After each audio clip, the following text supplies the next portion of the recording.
testify for you. I do that 3, 4 times again, I testify for you. Hi guys, and welcome to my channel. Today we're going to be learning how to make this cute topper, and this one we're going to be using some of the larger ice cubes along with some cute little charms. These are perfect for back to school time or really any time of the year for a teacher. So we're going to start out with our top. This top came with a 40-ounce sublimation tumbler, and those are the little ice chips we'll be using, as well as these are our little charms. I will link both of these below in the description, so you can check those out if you like those. So I do always like to get started by using some alcohol and a paper towel just to clean my top. And this just kind of helps to me with your resin sticking, and of course just properly cleaning your top, because once you do apply the resin along with your ice chips and your charms, you're not going to be able to clean this surface again because it will be sealed. So I do just kind of like to start with a really clean starting surface. So here I am just applying my UV resin. This resin you can get on, this one specifically was on Temu. I will link that as well here in the description. This particular resin, I do like it a lot. It is inexpensive and it does dry very clear. I don't see any yellowing with it even over time. And it does harden very quickly under the UV light. The UV light that I'll be using for this particular project, and I use for most of my resin projects, is just a regular nail UV light. These are very inexpensive on Amazon. I will link that as well here in the description box. So as we're starting, you'll see me here just kind of lining up my ice cubes. There's no particular order to do this in. And guys, be sure to put your gloves on. I did start out and I didn't have my gloves on. Once I started getting little sticky things on my hand, I was like, oh, let me go ahead and put my gloves on. But yeah, always put on gloves when you're handling resin. It is a pretty messy substance, and you don't want that chemical on your hands. So again, we're just going to start by layering our ice chips. There's no real rhyme or reason as far as how we put these down. You can just put them anyway, honestly. You'll notice there's some gaps. That is okay. What we're doing right now, we're just creating a bottom layer here so that we can build up the little if you see the little holes in between some of my ice cubes, because of how this particular lid is made, especially, it makes it really hard to line it up perfectly. We're just going to fill those gaps in with resin. So you're going to see me pouring this resin. That's why I do like to use a more inexpensive resin that is high quality, because you do have to use a good amount of it in order to not have any type of gaps in your topper.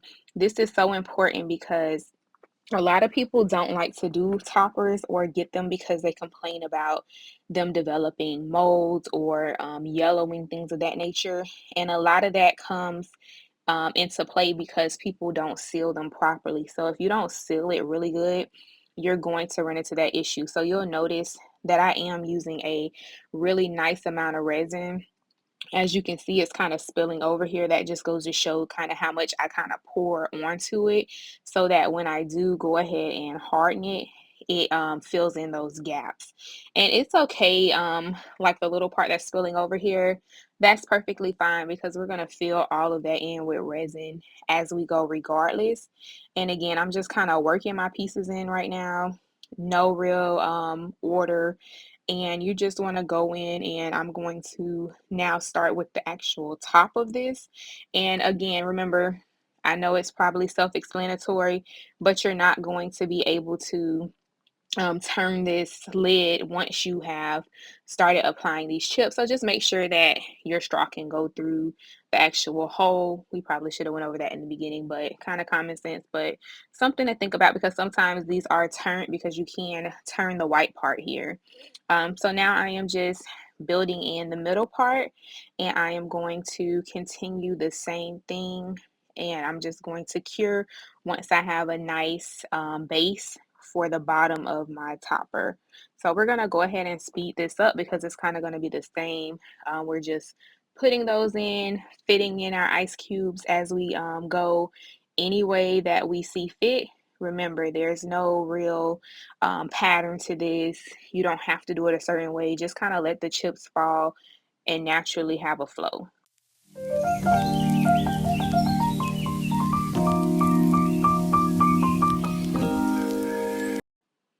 Alrighty, so just keep in mind as we get closer to the actual straw port here, you are going to want to make sure that the resin is not filling that area in. It is okay if it goes in. As I go, you will see that there'll be a little bit of resin that may fall into that area. I'm just going to kind of clear it out any way I can. Most of the time, I just use my little tool over here in order to make sure that there's no residue left there, because if you don't make sure that hole's clear, it's going your resin's going to dry, and when it dries it's going to create like a thickness to where your straw may not be able to get in, plus it's just visually not appealing.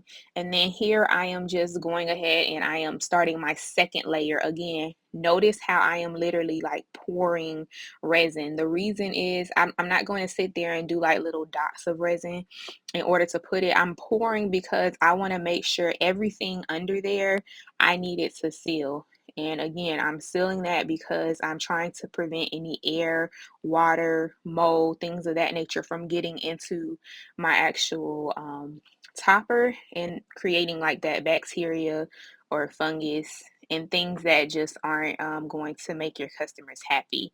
So we're just going to continue building the top of our top here. Again, same as the bottom. You can go ahead and just kind of put those pieces wherever you see fit. You're just trying to develop a top. So see here how it's going into the straw port. I'm just going to take my little weeding tool and I'm just going to scoop it away because I want to make sure that that is secure. And then I'm going to cure that. I do always cure with this particular lamp. I cure for 60 seconds and then I'll go ahead and do some more. So I typically, when I start to see my resin on the top layer, it starts to kind of flow out, or it's kind of too loose and I can't manage it well. That's when I'll go ahead and cure. As I get higher on my topper, I do have to cure more often. Like with the bottom layer, I probably only cure it 2 times, but here I will stop and I'll start curing a lot more as I can't manage the liquid anymore. So as the resin is kind of falling down, because remember now I'm on the top layer, so the resin doesn't have as many places to go versus the bottom, it's filling in all of those different parts. So again here, my ice chip just kind of fell into that straw port. And again, you can see some of the resin going near that port there. So we just want to keep an eye on that. That's not too bad because it's not actually inside of it. So I'll go ahead and scoop that over and then see how I am kind of holding it backwards because I'm trying to prevent the resin from going into the straw port. So now I'm going to go ahead and cure it, and notice I'm holding it at a angle. I'm not curing it sitting down anymore because I need it to dry going backwards. I don't want to have all of that resin coming up into my straw port. So even like here, you'll see I'm holding it as I put my ice chips on because I need it to cure in that direction. If I hold it flat, my resin is just going to kind of start flowing forward, and I want to prevent any resin from getting into my straw port. So that's as close as I can get to my straw port here. And I am going to make sure that ice cube is in a position to where my straw can still go into that port. So here I am just maneuvering that just to be sure. Sometimes it's a little tricky. You have to play around with it and notice I'm filling in those gaps again. Same reason we've been going over. We don't want those holes. So again, don't be stingy with the resin when you're doing this, or you're going to find that you're going to have a lot of issues in the long run. So just kind of pour it in, hold it if you need to. And I don't hold it for the full 60 seconds. I'll most of the time hold it for a couple minutes, a couple seconds, and just let it sit flat. Now we're going to start adding our cute little topper charms.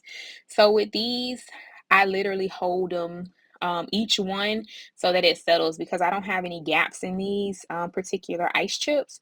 So I just held them each one as I put it on, and I just kind of did that off camera for each one. It was repetitive, kind of the same thing. And then I do want to add some more ice chips just to give it a little bit more depth, so that it looks a little bit more like natural ice as I continue to stack these. So again, there's no like right or wrong way to put these on. You just kind of look for what different places that they can fall, and we're going to just add in our ice chips. They will fall off sometimes at this point. Again, it's just one of those things. Just put them back on, hold them in place. Then you're going to cure, because again, as you get higher and higher, you're going to find that you're going to have to cure more. So that was cured off camera. And then I'm just going in, adding more resin, stacking more. So we're just going to kind of speed this up again, because it'll be the same thing.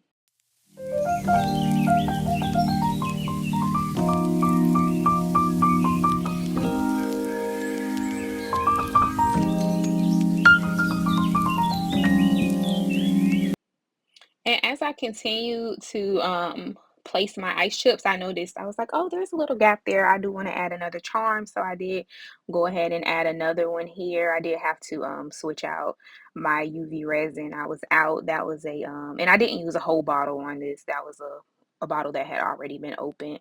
So I'm just gonna again hold it in place right there, put a good amount of resin, and I'm gonna cure it right there while I'm holding it. And again, you don't have to hold it for the full minute or however long your particular light takes to cure, but you do want to hold it in place for a couple seconds. And then we're just going to continue to build up. Alrighty, so this part makes the 40-ounce lids a lot different from the other lids, like your 30 or 20-ounce lids. Because if you notice there, I had to fill in that little gap right in front of the actual little white piece there. You have to make sure that's filled up for, again, the same reasons we've mentioned over and over in this video. We don't want water to start just piling there, and then you'll have issues with things like moisture. So that's why you want to make sure that's filled up. And then here again, I wanted a little bit more height to my ice chips. So I'm just adding them slowly, little by little. And then we're going to do the same thing, stack and then cure, stack and cure. Alrighty, so I am completely done. I did give that a final cure, and then I just take some alcohol and I wipe away any excess around the edges, just to make sure it's cleaned off well. And then just look at that. It and I just dropped that. But it's very secure, so you can drop it. Nothing's gonna happen to these ice cubes, nor the charms. They will be there. But look how cute this turned out, guys. So these are the bigger ice chips. If you go look at one of my previous videos, I did do a topper with some of the they're smaller and the shape is a little different. And let me know which one you guys like better. I think I might be starting to lean towards these square ice chips. I think they turned out so cute. And then just keep in mind that this can be done on a, again, 40-ounce tumbler. This is a sublimation tumbler. But in addition to that, I will be posting a video on your actual, how you can do the 40-ounce tumbler as well if you need that. And these tops, they are not just for the sublimation tumblers. You can also use them for your Stanley cups or any other 40-ounce cup. And thank you for watching this video. If you'd like to see more like this, please like, comment, and share.